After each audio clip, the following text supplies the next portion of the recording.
Vamos lá.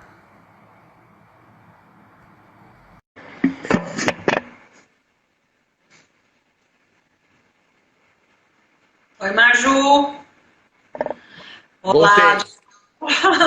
Wendel, mas o que eu estava questionando é o seguinte, quando a pessoa já tem um óbito anterior, a lei que rege o ITCMD é a lei do óbito, da data do óbito, né? Sim, Então, algumas pessoas me perguntaram se elas tinham que ter receio da lei nova alterar a alíquota da base de cálculo que seria do ano do óbito, né? sim, Então, é importante a gente falar isso também, que tudo dentro do direito tributário é legalidade.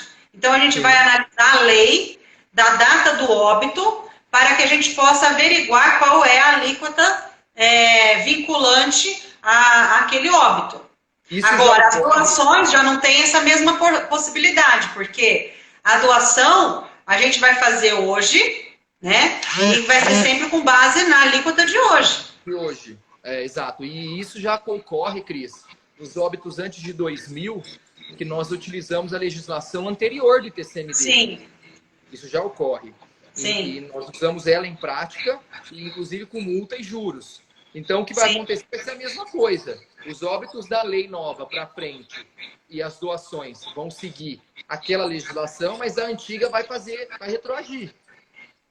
E aí o que eu sempre oriento é se prepare porque vai vir toda aquela incidência dos acréscimos, né? Por Exato. conta da ausência da propositura, ou no caso das escrituras, da escritura de inventário no prazo de 60 dias, né?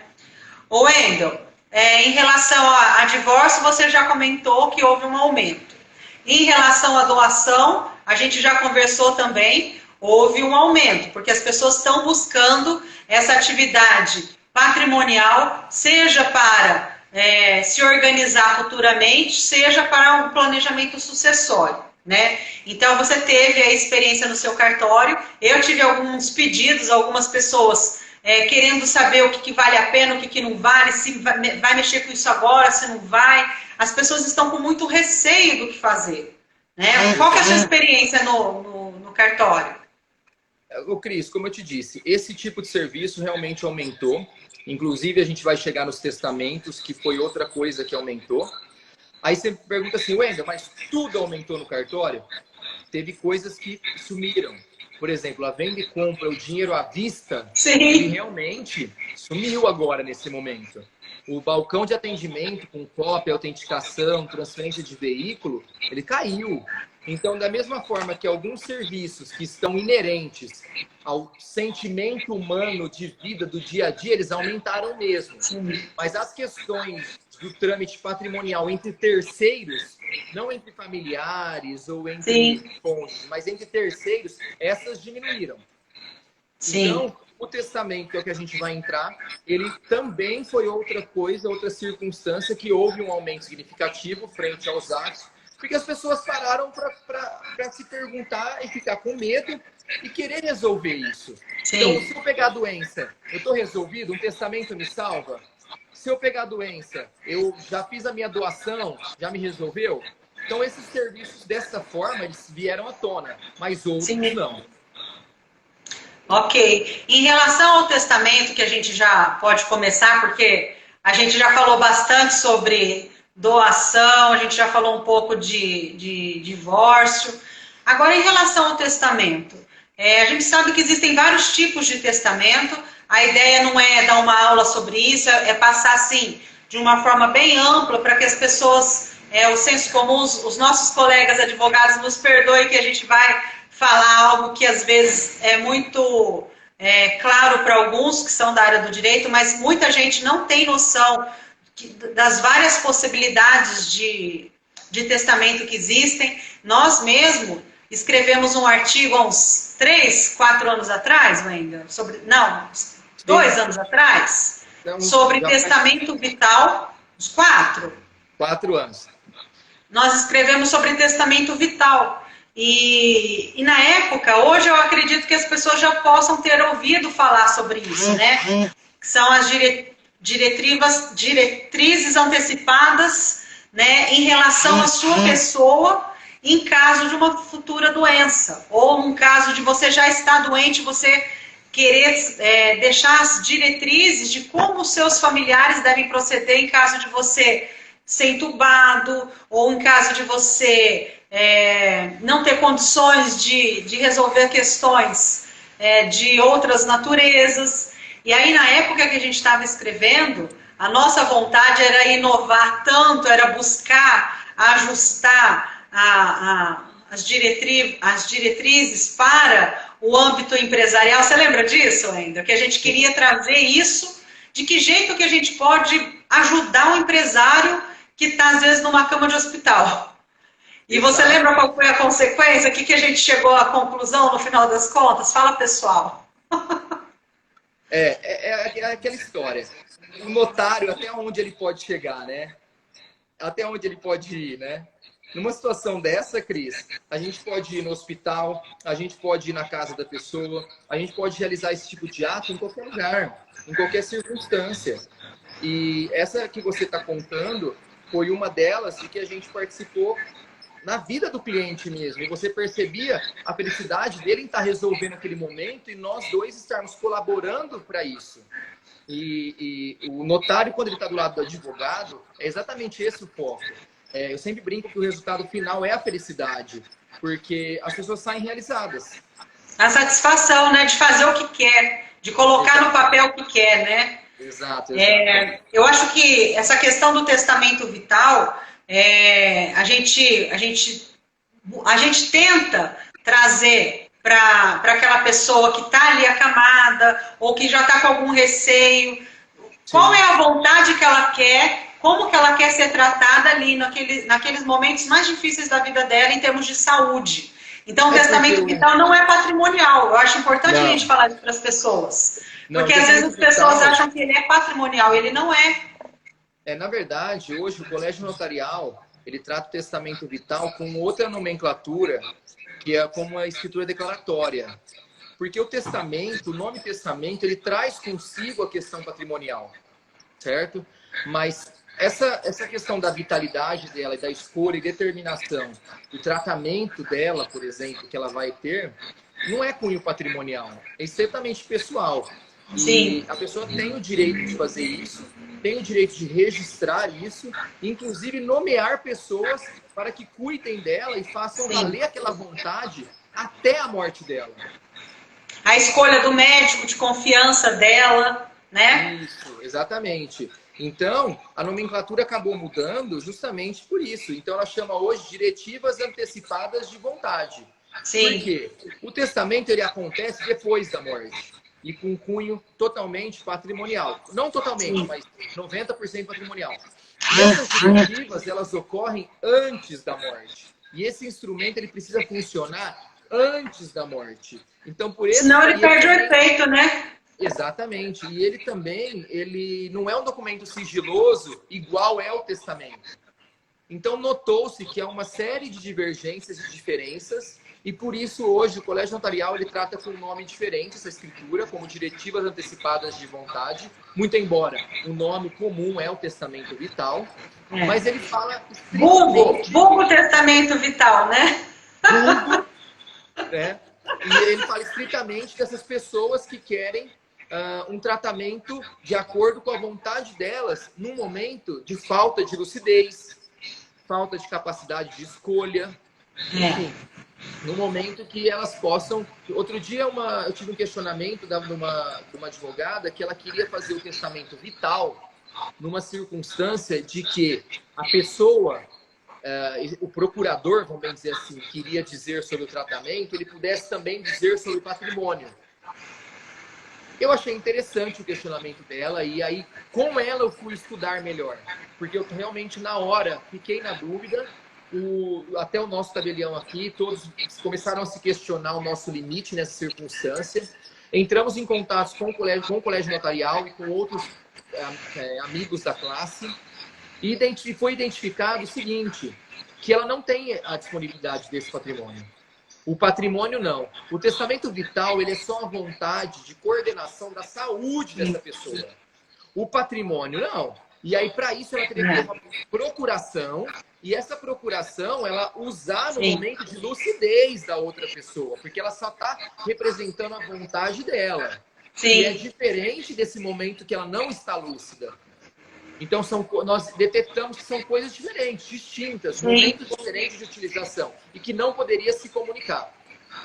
Porque senão ele perde a funcionalidade dele, né? Exatamente. A gente não pode misturar as estações, né? Exatamente. A pessoa está falecendo, aí nós até usamos esse motivo. Olha, imagina, a pessoa está para falecer, você além de decidir sobre, por exemplo, o tratamento médico dela, a transfusão de sangue, além de decidir isso, o procurador nota que a melhor amiga da pessoa não foi nem um dia no hospital visitar ela.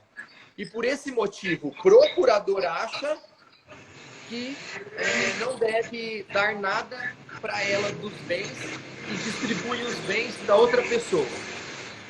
Aí, essa pessoa vem a óbito e descobre que tem um testamento beneficiando essa amiga. Mas o procurador já desfez o patrimônio. Não pode. Infelizmente, essa questão... Mas a saída é essa mesmo, é a procuração mesmo, né, Wendel? Exatamente. Uma coisa é a procuração, outra coisa é a diretiva antecipada de vontade, vulgo testamento vital, e outra coisa o testamento normal. São coisas completamente diferentes, institutos completamente diferentes. E, Wendel, você já chegou a fazer algum testamento, que é aquele que o pessoal chama de testamento ético? Eu nunca fiz. Não, ainda não. O testamento ético que a gente vê na doutrina é aquele que a pessoa que está fazendo o testamento, ele quer deixar alguma lição de vida ou alguma regra que ele gostaria que fosse seguido por um filho, por um neto, algum lugar que ele gostaria que a pessoa fosse visitar ou estudar, algo assim, para que a pessoa pudesse caminhar uma situação diferente profissional, alguma diretriz, sabe?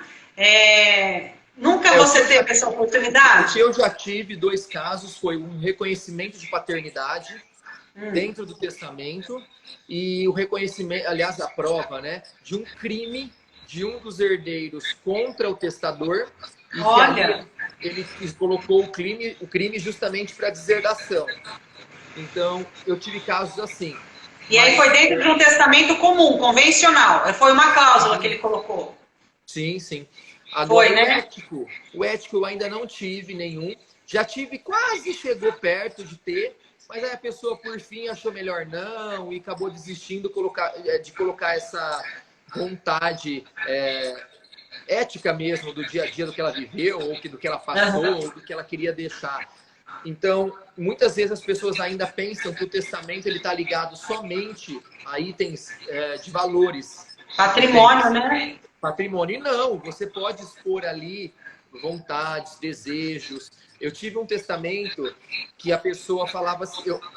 Eu tive que... Imagina, a pessoa disse no testamento que a vontade dela é que se ela falecesse, determinada pessoa cuidaria dos filhos dela.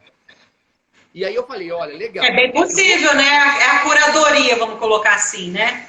Eu falei para ela, eu vou colocar isso, muito embora eu vou colocar uma cláusula que você também foi alertada, que para isso existe o poder pátrio, existe outras pessoas na lista de preferência, e que isso vai ser tudo e tem o poder judiciário também.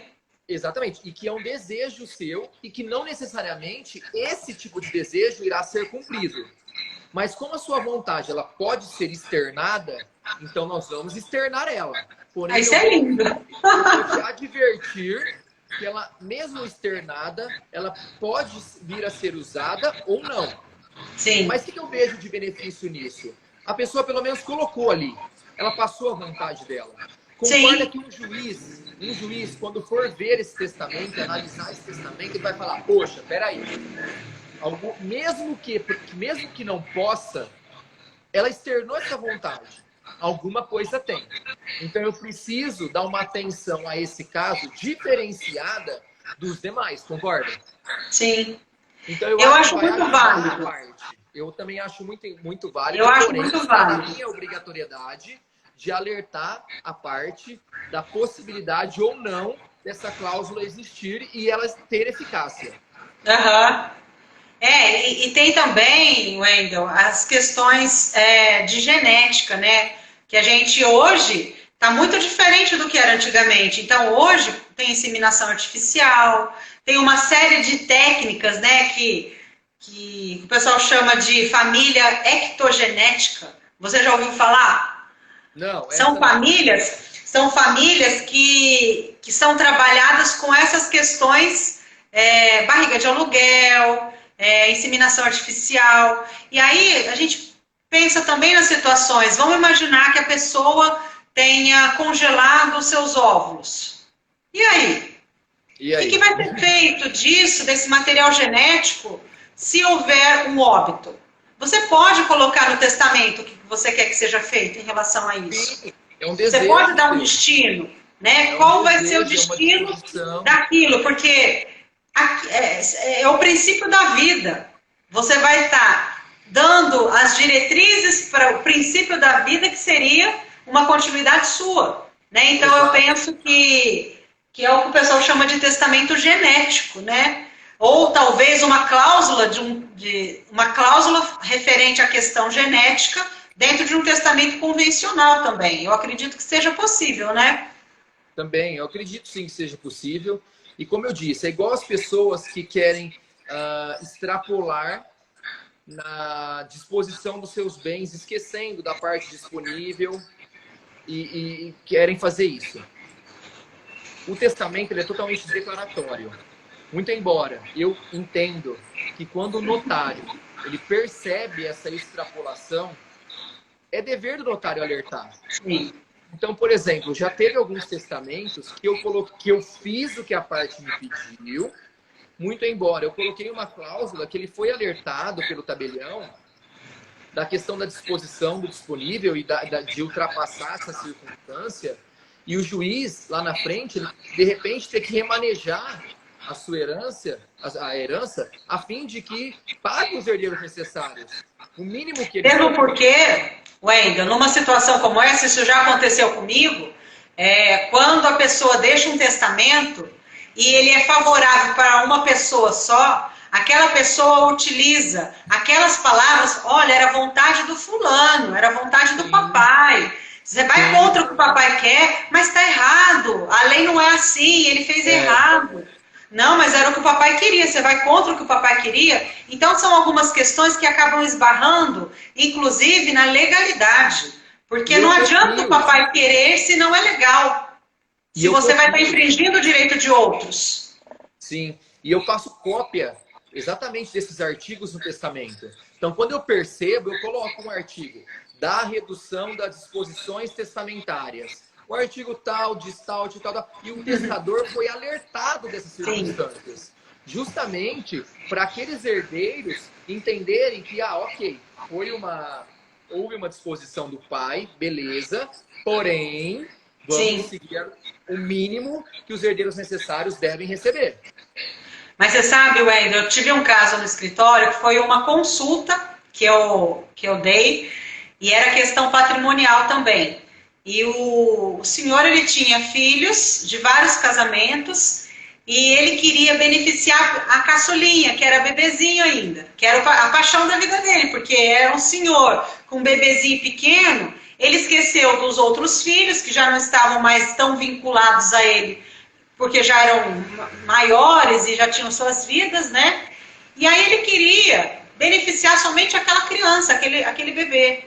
E aí eu fui dando as orientações para ele, falando da questão da legítima, questões básicas, sucessórias, para que pudesse trazer à luz como é que funciona o direito, para que ele pudesse adequar a sua vontade ao direito, né? E aí eu fui falando como que podia fazer, e as ideias dele sempre eram no sentido de passar rasteira nos demais filhos e privilegiar essa criança. E aí, no final das contas, todas as opções que eu dei, nenhuma satisfez o senhor. E aí, ele saiu bravo da reunião e falou, olha, eu vou procurar outro escritório, você não está entendendo. Eu falei, eu estou entendendo perfeitamente. O que a gente não pode, eu como profissional do direito, Às vezes, quando eu falo isso para as partes não acreditam. Mas a gente não pode ser unilateral e infringir o direito do outro. A gente tem que ter a ética. Né? Então, a gente, como profissional do direito, isso que você faz, eu acho que isso é essencial. A gente tem o nosso papel de alertar e de não contribuir para que o errado, para que a nossa atitude lese alguém. Né? E mais para frente, se a pessoa às vezes não entrar judicialmente, aquilo vai ser algo que vai lesar aquela pessoa. Então, a gente tem que tomar muito cuidado com a nossa responsabilidade ética, inclusive, não só a patrimonial. Outra coisa que aconteceu no testamento, e foi muito legal, o pai estava distribuindo o patrimônio para os filhos, aí ele falou, Wendel, tem esse imóvel aqui, X, que eu dei para minha filha. Assim como eu dei para as outras, eu dei para essa. E eles valem praticamente a mesma coisa. O problema é que este imóvel, esse em específico, a filha que tomou posse dele, ela abriu uma loja, reformou ele inteiro, então o valor dele já vale muito mais. O que eu faço? Aí eu peguei e expliquei para ele, falei, olha, a gente pode fazer a divisão dos bens, igual já tá, nesse caso, as meninas já estavam na posse do patrimônio. Então elas já viviam com seus patrimônios, mas não estavam ainda regularizando politicamente essa circunstância, e ele queria deixar o testamento. Falei, olha, vamos seguir isso daí, então, se essa é a verdade, essa é a realidade, vamos seguir. E esse último imóvel, vamos explicar que você doou numa circunstância, mas que durante a vida que essa filha utilizou esse imóvel, ela com recurso próprio que fez a reforma, ela com recurso próprio que abriu a loja dela, ela com recurso próprio tem uma empresa que fatura em cima. Então nós colocamos isso tudo em testamento. Até o CNPJ da empresa que está lá, que está em nome da filha, nós mencionamos o testamento. Desculpa. Para resguardo, né? Justamente para poder ficar um testamento mais firme e rico e que não houvesse questionamento sobre ele pelo judiciário no momento do falecimento dessa pessoa. Sim. Então, tem como fazer? Tem. Eu vou beneficiar outros ou não? Tudo isso dá, mas desde que seja ou bem feito ou bem esclarecido. Porque eu brinco que dá até para deserdar. Se você quiser, dá até para deserdar um herdeiro. Você tem prova? Cometeram um crime contra você? Se você tiver tudo isso, por um testamento, nós conseguimos até deserdar e também, como eu disse, reconhecer a paternidade. Então, prestigiar, né? Sério mesmo. É sim. Exato, muito bacana de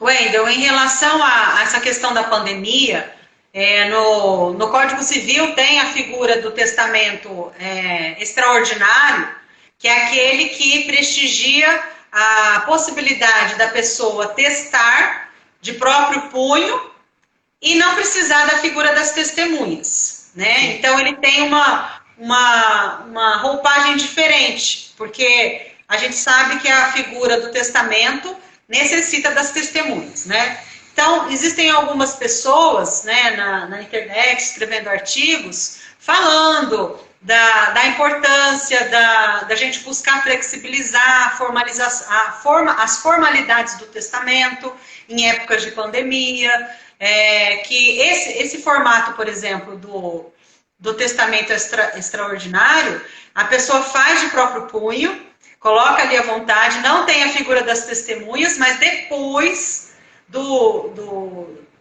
daquele fato que originou aquele contexto que impediu dele fazer um testamento convencional, ele tem que pedir para que o juiz homologue, né? Sim. Agora, essa é uma situação.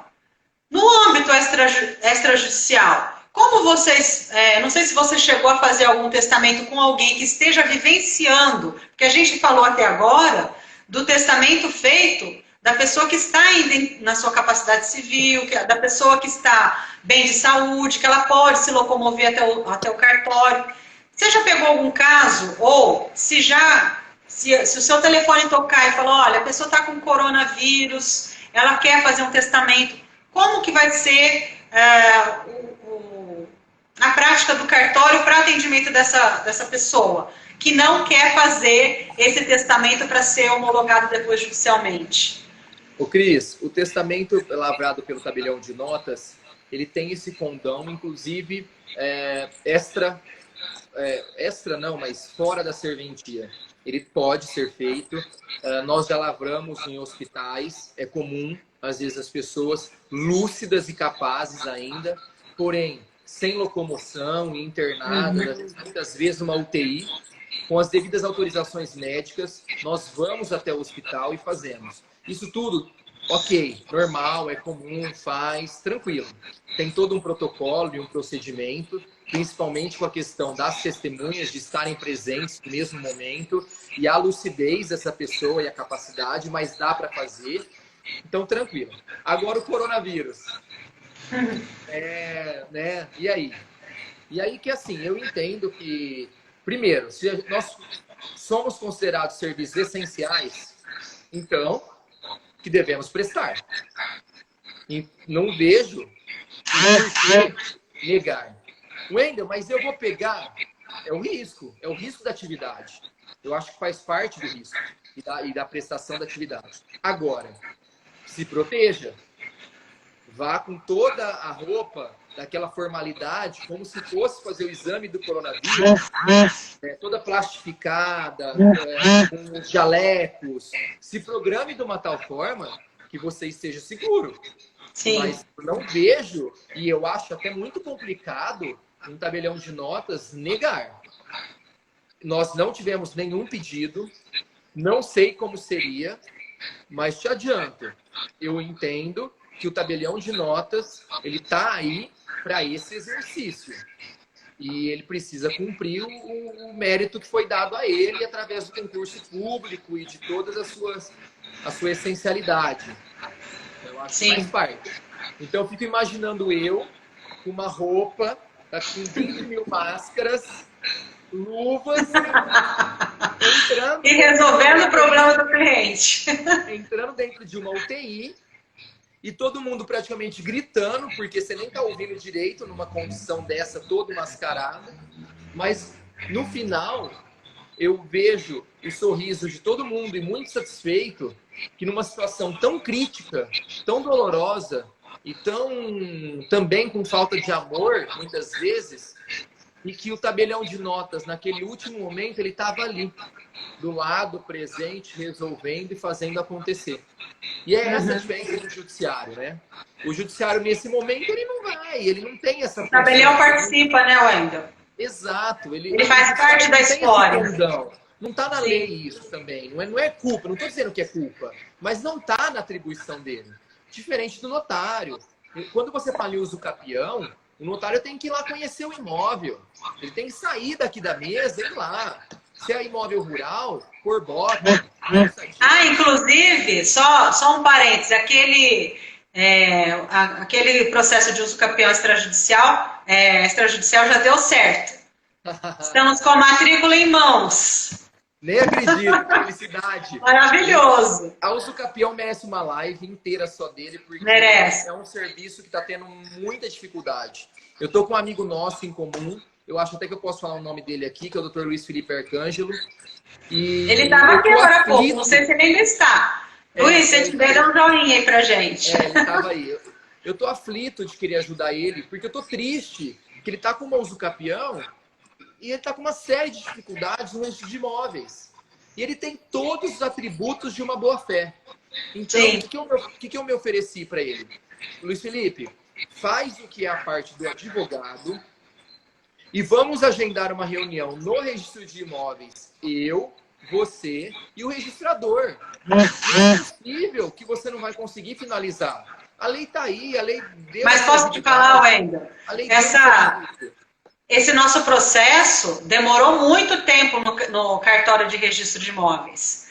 A burocracia lá dentro é tamanha, é importante, é necessária, porque eles também têm responsabilidade patrimonial sobre isso. Eu entendo exatamente, mas foi assim, um desafio muito grande, porque primeiro foi aquela questão do enfrentamento das pessoas da família, de você mostrar a situação para um, mostrar a situação para outro, construir os documentos necessários, quer dizer, foi uma novela. Aí depois que conseguimos tudo isso, passamos para o tabelião, né? No caso foi com você que a gente fez. Depois de tudo isso passou para o cartório de registro de imóveis. Foi mais uma novela com milhares de capítulos. Então, as coisas têm um passo a passo, têm uma história. E aí depois, graças a Deus, agora a matrícula saiu. E eu falo, nossa, participamos, fizemos, contribuímos, está tudo certo. Liga para o nosso colega depois, para o nosso amigo, e ajuda ele também. Me ajuda. Brincadeira. Para a gente partir para o final, que a gente já passou... Vamos encerrar. A gente já passou 26 minutos do que a gente programou, sabe? Vamos encerrar, porque o pessoal fica cansado. E a gente a questão dos inventários, que muita gente está achando que faleceu, mas eu vou esperar por conta da quarentena. Cuidado, porque existe um prazo para recolhimento do imposto, existe um prazo para abertura do inventário. Então, tudo isso as pessoas desconhecem, o senso comum desconhece. Então, o nosso papel é falar, olha, existe um prazo da lei do ITCMD que fala em 60 dias do óbito para que a gente possa fazer a abertura do inventário e fazer o trâmite necessário. E não houve paralisação, os prazos foram suspensos no fórum há uns dias atrás, já voltou, e nesse período as coisas continuaram correndo. O prazo para o ITCMD não parou em momento algum. E aí existem alguns projetos de lei, tem o projeto 1179 de 2020, do senador Antônio Anastasia, que ele fala de uma forma bem ampla para vários assuntos, questões imobiliárias, questões empresariais, e ele fala também da questão dos inventários. E aí ele fala que os prazos voltem a correr a partir de 30 de outubro de 2020. Contudo, em momento algum do projeto, ele fala da questão do imposto. Então, uma coisa que eu gostaria de até ver a sua opinião sobre isso, uma coisa é a questão do prazo para abertura do inventário e outra coisa é o prazo para recolhimento do imposto.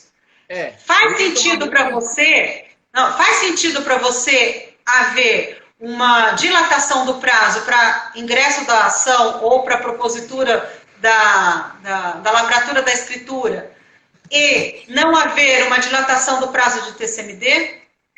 Eu acho um tiro no pé esse tipo de projeto de lei, particularmente, porque nós estamos tratando do ITCMD nesse aspecto, que é um imposto estadual. Então, Cris, se ele tiver que mexer em alguma coisa, ele precisa mexer estado por estado. E não em forma nacional. Mas ele não vai mexer estado por estado. Sim, esse projeto de lei, ele é amplo. É um projeto que não vai funcionar. Não vai funcionar. Na Constituição Federal, que o ITCMD é estadual. Então, ele quando eu fiz a leitura, Wendel, quando eu fiz a leitura disso, o que me pareceu é aquela situação, olha, eu vou tentar remediar a situação aqui, remediar a situação ali, colocando panos quentes para as pessoas acharem que ele está fazendo alguma coisa. Mas, na verdade, o que pega mesmo é o recolhimento do imposto. As pessoas não têm muita dificuldade de entrar e informar no Poder Judiciário que houve um óbito para você garantir a propositura do prazo dentro do inventário dentro do prazo. Isso não é difícil. O difícil é fazer o recolhimento do imposto. Exato. Concorda? Concordo em grau, número, letra, em tudo com você nesse aspecto. Existe um outro projeto de lei que é do Alexandre Frota. E aí eu falei, deixa eu dar uma olhada no conteúdo disso. E o conteúdo dele, ele fala do prazo de 90 dias. Ele não fala tão longe, né? Ele não fala em outubro, ele fala no prazo de 90 dias do óbito. Esse daí já foi mais cuidadoso. Mas também ele não fala do imposto. Não adianta falar desse prazo e não falar da questão do imposto, né? A gente cai no mesmo problema da outra, que é o regramento do ITCMD, que, felizmente ou não, ele é estadual. Ele é um município estadual, é um imposto estadual. Imposto. É igual eu querer falar do ITBI, sendo que o ITBI ele é um imposto municipal. E o governo estadual, de repente, querer mexer nisso. Infelizmente, não tem como. E são atribuições que vêm lá da Constituição Federal. Então, é outro projeto de lei que ou eles querem se destacar, ou eu fico com dó por realmente desconhecerem tão nível a nossa legislação a ponto de fazer um projeto de lei com um tiro no pé desse. Que ele não está Mesmo porque tributo na esfera estadual, federal ou municipal. Ele tá misturam as estações, né, Wendel? Tentando achar uma saída milagrosa e misturando os institutos. É complicado. Criando, inclusive, uma confusão jurídica, porque, por exemplo, nós que somos estudiosos da área do direito sucessório, na hora que a gente bate o olho, o negócio não encaixa, né? Não, fica muito fora, né? Agora, existem alguns profissionais que a gente já teve a oportunidade de vivenciar juntos também. Existem profissionais que estão atuando no inventário ou estão atuando num divórcio e não têm noção da parte legal, da parte do princípio tributária. Da legalidade mesmo, tributária, inerente a essa questão civil. Porque às vezes as pessoas acham, é questão civil, eu faço civil. Tá, mas você faz civil, mas você tem a formação, você entende da questão tributária, porque o civil não está sozinho, aquela visão que a gente falou do sistema. É a questão tributária, tanto civil, quanto criminal, quanto trabalhista. Eu acho que cada um tem a sua área. Igual a minha aqui, que para mim respinga diretamente o ITBI, o ITCMD e outros impostos inerentes às escrituras. É lógico que eu vou ser o profissional da área. Agora, eu percebo muito isso, Cris. E por isso que eu sempre deixo aberto todos os advogados, amigos e colegas, a me perguntarem, me questionarem, porque eu entendo que vocês, muitas vezes, não é o corriqueiro, não é o dia a dia. É difícil achar alguém igual você, Cris, que entende perfeitamente e estuda a área. Muitas vezes não, desconhecem. Então, eu sempre deixo esse leque aberto, justamente para ajudar, colaborar e para, no final, fazer um serviço digno. Tanto das partes estarem contentes e realizadas, o advogado, e também o pagamento dos impostos. Para deixar tudo regularizado, né? Eu acho importante falar isso, tanto para o senso comum, como para aqueles advogados que ou estão iniciando agora e não têm essa experiência, não têm ainda a malícia de perceber a inter-relação entre os direitos, né? E também a responsabilidade que temos na orientação do nosso cliente, porque se você der uma orientação errada, e às vezes o cliente, ele não tem como saber se aquilo é correto ou não, ele vai seguir o que você está falando. Exatamente. Então é muito importante que a gente tenha essa abertura para estudo integrado dos direitos, porque o direito civil não está sozinho quando a gente fala de inventário. De jeito nenhum. Wendel, gostaria de agradecer essa live, foi muito gostoso, muito rica de detalhes, de participação, Olha, de todas as lives que eu já fiz mais de 10 nessa quarentena doida. Essa foi a primeira que durou mais de quase 2 horas. Eu adoro. Olha, mas você. Tem muito assunto, né? A gente acaba viajando, tem muito mais coisa, a gente poderia depois combinar, fazer outras lives, perguntar ao pessoal o que eles gostariam que a gente aprofundasse, porque tem muita coisa para ser trabalhada dentro desse universo do direito civil, né? Exato. E dentro da quarentena também, que as pessoas estão com dificuldades, né, Wendel? Exato. Obrigado, Cris. Obrigado pelo convite, pela oportunidade. Você sabe que eu gosto muito de trabalhar com você, com o ICMFAN também, que faz a diferença aqui em Ribeirão Preto. É um centro de estudos muito bacana. E a ideia é justamente essa, nós nos unirmos para sermos mais, para aprendermos, e juntos, né? Todos ali engajados. Então, eu realmente agradeço a oportunidade. Eu sempre gosto muito de conversar com você. Gente, muito obrigada pela presença de todos vocês, pela participação. Eu não consegui responder, mas que eu for possível agora eu respondo para vocês, porque com esse bate-papo tão quente, acalorado, a gente às vezes não consegue responder as pessoas. Então, eu agradeço a participação de todos e a semana que vem estaremos novamente Eu não sei ainda se a gente vai fazer na quarta ou na quinta-feira, mas eu vou postar nas redes sociais para que a gente possa estar juntos novamente. Muito obrigada. Fiquem com Deus. Um abraço, gente. Saúde. Tchau.